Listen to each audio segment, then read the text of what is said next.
Hey guys, and welcome to another week of Hobby Madness. Okay, so here we go. Well, it's only the beginning of the week and I've been pretty productive. Let's take a look at the first little man. So this will be the April release for Blighter Gods in the Denizens of Catan series. I've started the subsurface scattering on his skin. It's a little darker this time because this one's going to end up being like greens and browns, so a different sort of style skin tone. So I've opted for like a darker base, and that should help keep the colors really deep and dark. So he's coming up well. So yeah, he'll be for free during April, I think, to download off the Blighter Gods store. There are some right now, so if you go to blightergods.net/store, you can download a bunch of these little busts at the moment. The link is in the down there as of this video. So yeah, that's coming along well. And I did today finally the second part of my painting Alpha Legion inspired armor using contrast. So he came up pretty nice. Let's see if I can get a little closer. So this is coming out a lot more blue. I talk about it in the video. It's actually a lot more turquoise, like green color. Yeah, but it came out really cool. I'm happy with the result. Yeah, so that's pretty cool. So that worked out. That video will be up, I think, on Friday this week. So I'm going to try a different approach for my for these new release things that I release each month. I'm going to try releasing what are we in now? February, so March's release, which you saw on the last hobby vlog. I'm going to release him on Saturday with the showcase video. So of that bust. So hopefully that'll go well. And yeah, it should work out. And then that's sort of like the Saturday before the month begins kind of thing, just because I think more people will be home on the weekend and more interested in checking it out and stuff. So I'm going to try that this time rather than doing it on the first Monday of the month. And that one, which you would have seen in the last hobby vlog, he'll be for free for March. So you definitely want to jump on there and get him as well, because he's pretty cool one to do. I definitely enjoy painting him. So yeah, what else we got? So yeah, I started into the AOS thing. I'm pretty sure I showed the stuff I got. So I've got some Blight King stuff. I'm going to start with Nurgle, put this guy together. I'm going to get him ready for painting. And I got some more for a unit of Spawn, which I'm going to use for this Death Guard army. And that'll be fun. Like, it's just I have them as like the aspiring champions that are like trying to become Death Guard. So I think that'll be really cool. I'm going to raise them up a bit so they're a bit on a taller base, so they're not so short, which will make them better for Spawn, and on a 50mm base. So that should be really cool. I'll try to get those at least together this week if I can, and do a little bit more work on the big fella. So he's still where he was at from last week, but hopefully I can do more work on the skin and maybe even start some of these. We'll see how we go, but I'm getting the work done, so that's cool. At very least he'll get done this week, and some sort of building projects, these ones will probably get done, and we'll see what else I get. I'm also sculpting the last couple in the Denizens of Catan series, so that'll be cool. And I'll talk more about those later in the week. I got that 4K Sonic Mini, the frozen, the SLA resin printer. So I'm going to fire that up this week and do some tests on it to make sure it's working. And if I get one of those next ones done, I'll try printing it on there. And so we can sort of see a comparison between that and the Form 2. And we'll see what sort of differences, if any, in terms of quality and the finish. I've still got my poor little man sitting up the back here, which I still need to get onto. He's from like one of the earliest hobby vlogs, and this poor little guy, here we go, there he is, still waiting for me to do something with him. So we can use him as a comparison because he's done on a Form 2, and the detail's nice, the quality's good. See if we can get him into focus a bit more. Put him at the back here. So that'll be a good comparison. So I'll see if I get that done this week. But otherwise, yeah, this is a good start to the week, and we'll see how the rest of the week goes, eh? Okay, back again. So it's later in the week now, and here we are. So yeah, I didn't get much painting done this week.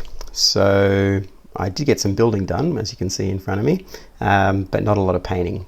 So yeah, so I thought instead, we'll have a look at those, and then I thought instead I might just, because last week I didn't mention it, I don't think, but I managed to get a game in with the new Death Guard rules, and yeah, I thought I'd just, we'll just have a little bit of a few moments to share my thoughts on what I think compared to the old one, and like some of the changes that you'd probably want to make to your list, and also like, well, definitely making to my list, and also like, what was it? And yeah, just generally have a little bit of a talk on how you would go forward with that, because there was an errata that also, thankfully, now finally you can have a Demon Prince and a Lord in the one attachment. So that's, you know, I mean, from the rules, it looked like that was always what it was. It just looked like a typo. So now they've actually clarified it, which is really, really good, because that's very important, especially with my the insights that I've got on this. I feel like you definitely do need a couple of these damage dealers. But anyway, I'll go into that in a second. So let's just have a look at what I got in front of me. So I finally got together these Blight Kings for used as spawn. They're on large 50mm bases. I was going to raise them up, but I don't know, I looked at it, it didn't really make much difference, so it was only like a small amount of height difference, and these guys have enough little bits and bobs hanging off them at a high height to make them roughly the size of a spawn anyway, so I don't think it really matters that much. And I'm only playing friendly games, so they should be really fun. I'll finish basing them up, and then yeah, I'll be able to use them in games as like a variant. So they're conveniently very similar points cost to a Plague Marine squad, so you can pretty much just swap one for one, you know, a 5-man squad or whatever. So that's really cool, and I can just run them and see how they go, just for a bit of flavor, you know, a bit of fun things to muck around with your list. Yeah, and this guy still at the same stage that he was before, but he'll get done.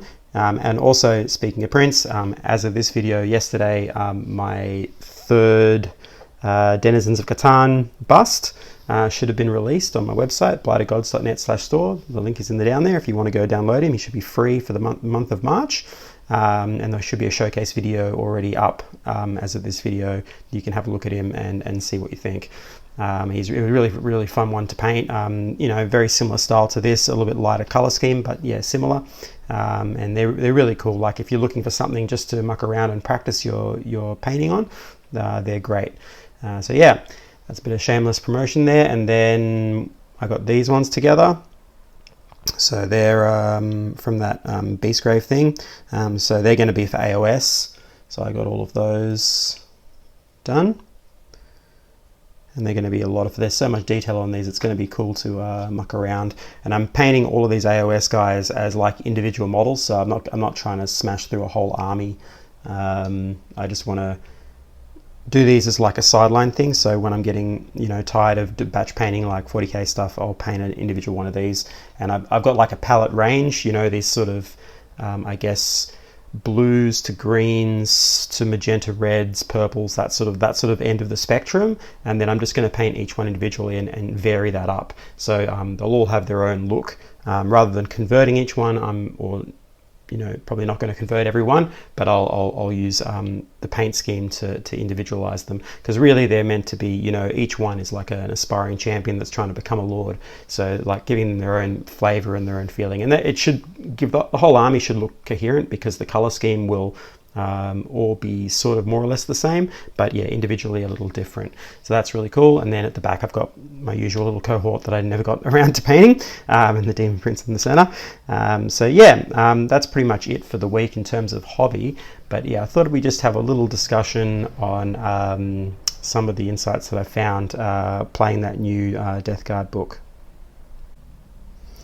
So yeah, the first things that I noticed, so my list was very much sort of based around, I guess, like a bit of a shooty list for a Death Guard army. So it had like the 2 plague burst crawlers, it had 3 haulers in it, and I was using Death Shroud. So Death Shroud is interesting, because I was using them like, they were flying a bit under the radar for a long time, at least, you know, competitively and stuff like that. I didn't see much people using them, but instantly I saw that they're going to be really useful even before the rules changes. They were a really key unit, well, at least I found anyway. And so what I ended up doing is, so you've got I had a Hellbrute, you know, with las cannon and missile launcher. I had the 3 haulers, the 2 plague burst crawlers, and they were like my fire base. And with the War of the Spider rules, you know, you could give the Hellbrute the 5-up feel no pain. You had the furnace to give the better invuln save for your plague burst crawlers with a cheap chaos lord at the back. Giving reroll 1s, all of that goodness, you know. You had the haulers out in front, and just behind them you'd have these Death Shroud Terminators coming up with the Demon Prince, you know, and the characters behind. And then that left your MSU size squads of Plague Marines, about 3 or 4 of them, about 20 odd Marines in small squads to go and claim objectives.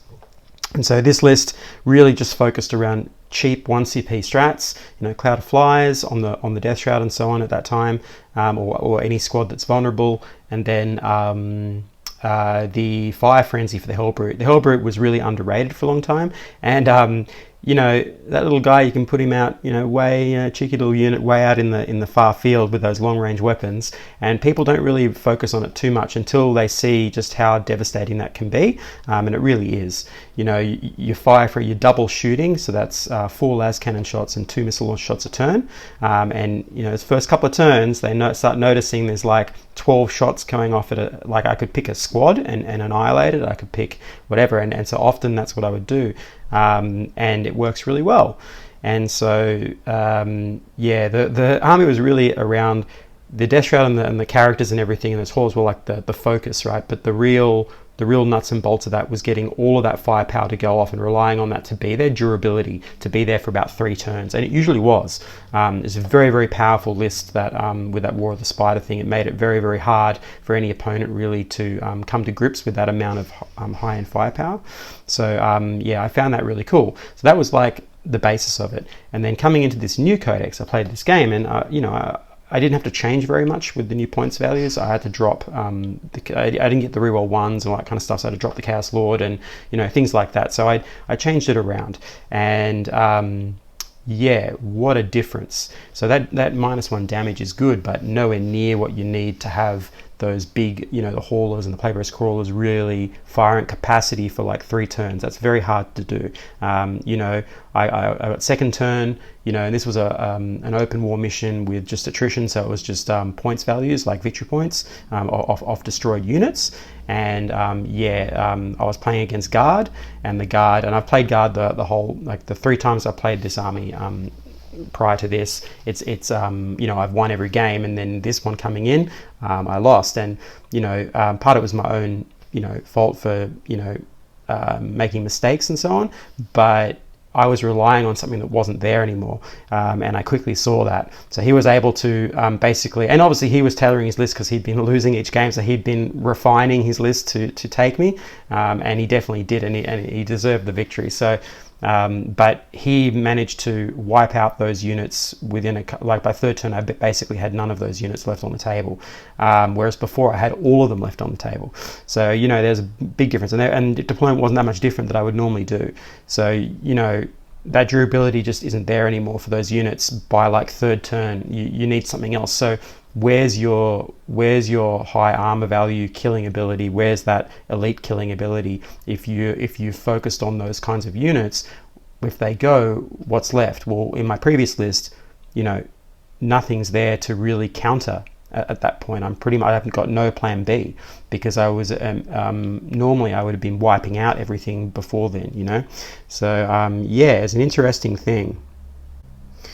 And so we come to, you know, this new list. So I started out with the Surgeon in there, the Blightspawn. They're all really great, but what I really noticed, you know, 9th edition is very different to 8th, and your army's spread out a lot more, and so the Surgeon really doesn't have much play, you know, unless you're designing around it to have large squads, all maximizing that. He probably needs to have the Ferris helm on him and all that, so that, you know, you're increasing his aura range, and getting all of a big size squads, maximizing that 6+ feel no pain.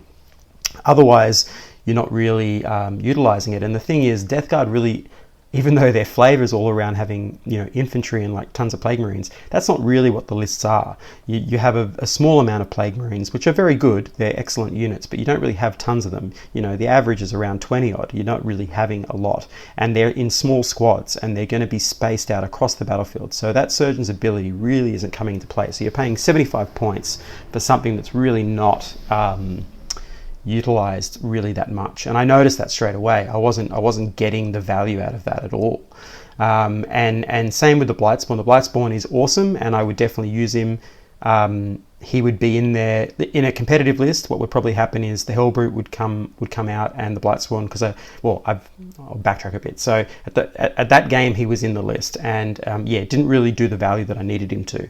And so yeah, so this comes to the change in the list. So what I've taken out is, now that the new errata has come in, that you can have a second Lord. So I've changed to 2 patrols rather than a battalion, and I have now the Demon Prince with Typhus, which I originally had back in the War of the Spire list. It had Typhus in there, and I'll talk about Typhus in a second. But so you get a Demon Prince Typhus, and then you take now in a patrol, and then you take a second patrol. So you're going to cop 2 CP hit, but that's okay. You start with 10, but then you put in a Lord of Contagion. Now the Lord of the Contagion here, with that relic that makes his basic Plague Reaper amazing, and you know, a Warlord trait of your choosing. In this case, he'll take the Hulking Physique because the Demon Prince has the 5-up Feel No Pain one. You know, he's now an absolute beat stick, and he can kill vehicles and elite troops alike. So can the Demon Prince, and so can Typhus. So you now have 3 major threat characters that are right in the middle of the battlefield, or in their side of the table.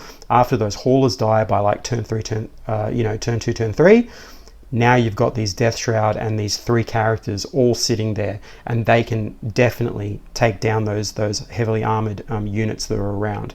And they're going to be untouched by that point because the Death Shroud are so great. So you've got this situation now where anyone coming in to charge them is now -1 toughness, and you've got these 3 amazing damage dealing units ready to finish off whatever the Firebase wasn't capable of doing. You've now got those, and so that's really where the big change is.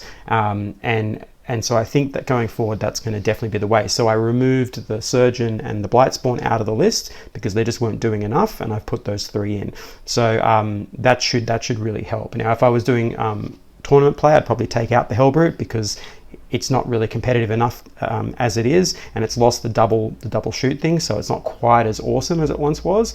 And I think what I would do is then use that 135 points to put in the Blightspawn, you know, with his special relic and so on, and Vicious Death to make him reroll his little flamer thing, and that would give you the negation of charges on that death ball in the center of the table, and that basically would ensure that you definitely don't want to be going near that, and that would really push you over the edge, I think. And so that's probably what it would be. And there's a further variant that you could try, which is instead of taking the Blightspawn, use that 135 points on the Hellbrute to take an extra 3-man unit of Death Shroud. So that should be under 135. And you've got a few points spare to throw an extra special weapon into your Plague Marines. Yeah.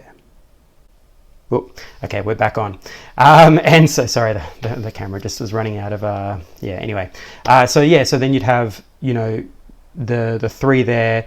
And with this Lord of Contagion, what you do as a variant, you might try, you know, putting, so choosing the Plague Company that gives you the -1 penetration thing, AP thing. So you would take that Plague Company and give him that instead of the Hulking Physique, and have him as a potential deep striker with those extra 3 Death Shroud, or he can just be running around the battlefield. And so he becomes like an ultimate smash captain, where you can, you know, put him with those 3 Death Shroud, drop them in somewhere, still relatively central, but you could drop them in, and then they can go hunting for big targets while the main line moves up, and that could be really distracting for your opponent. And if they manage to tag anything, I mean, you know, they're gonna not only are the Death Shroud now going to have extra -1 AP on whatever they go up against? But because he's got that vector of disease, it's going to increase the range by like that turn 3, turn 4. I mean, the rest of your army, if any of your big guns are still alive, they're going to get extra AP on high value targets, which means no armor saves. And if those characters are nearby, like the Demon Prince, I mean, it's over, right? It's over for whatever's left. So that's an interesting variant you could try without too much hassle. And then the other one is to swap out one of the Plague Marine squads for these little guys. So you could try using Spawn as well as another variant. So there's a few different ways you could go. You know, the more, I suppose, the more logically competitive to put him in upgraded, or then these other kind of fun variants which might work. Also, incidentally, the Demon Prince is just bare bones. There's no wings on the one that I'm running now, so it'd just be the talons with no wings. If you have that spare 10 points, like if you take out the Hellbrute, you'll have those couple of points left over. You could throw obviously the sword on him, which is a better option, I think, in 9th. It'll actually make him like a higher damage for vehicles, but I just like those talons, and I often take that Warp Hive thing where he gets to reroll all hits and wounds, and so it's like, you know, tons of attacks with basically almost all wounds all the time. So he's great for killing units and stuff. So yeah, that's where I'm at with that. That's a lot of information. Sorry about the rant, but I just wanted to get that out there and have a little bit of a talk about how you might go forward, because I find that the reliance now on those tougher units to survive isn't exactly going to be there. You know, you are going to, because your basic units don't really have a lot to answer. The only answer you've got is these really crazily amazing HQs, and that's why they've limited it. But you know, you can just take 2 patrols, and you're only copying a 2 CP hit. So you're starting with 10, and then whatever other relics and stuff, warlord traits you want to add. Okay, so you probably start on average around 8 CP. When you start the game, you'll have that extra one, so 9. It's not that bad. You're not really losing a hell of a lot, and you're gaining so much by having one of these. You know, it's just deadly. But again, the strategy is to use Death Shroud. If you're not using Death Shroud, it's not as, this kind of style of play isn't as viable, and I would definitely look into it if you're playing around with this, because they will definitely get you across the table. I've never had, so far, no matter what's been aimed at them, they just don't die. Like they're so good, and with that extra wound now they've got or whatever, like I think what are they now, three wounds each or whatever it is. I mean, that's amazing. So yeah, that's pretty much all I wanted to say about that. Yeah, I hope you guys didn't find that too boring to listen to, and yeah, I mean, I look forward to chatting more. Maybe I'll do a few more of these little things at the end of hobby vlogs, any revelations that I found, and I definitely will talk about when I have a new game with the new list, and let you know how it goes, and see if it's been viable or not. I think it will be, but yeah, we'll see. There might be some more tweaks, but otherwise, have a great rest of your hobby week. I hope it's all going well, and I'll catch you on the next one. All right, see you later.